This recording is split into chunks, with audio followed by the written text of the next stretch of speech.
Okay. So, magandang hapon po sa inyo lahat. Pinakilala natin ulit ng Setapan at yung pinakatanda. Hindi sila magulang.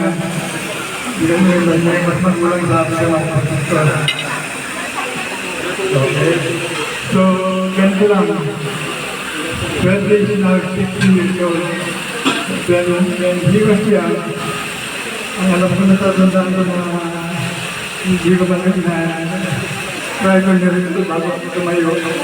Kaya nung unang beses na nagkaroon kami ng family picture, yung tatay ko, nandun kami yung kapatid.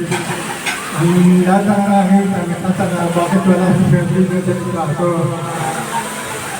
Ito po istorya ko. At ang ginawa nilang conclusion, kaya ako raw ang tatay ni Freddy.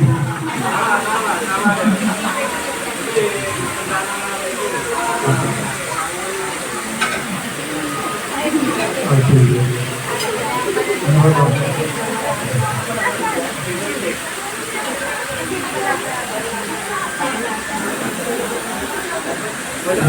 Oh, sige.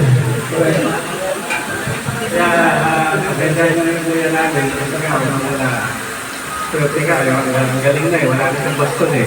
Pero ganyan lagi eh. Pero ngayon, kita nyo naman. Nagayabang pa akin. Kaya naman yung sila ng mga baston. Pero ano yung operation natin eh. Nung time na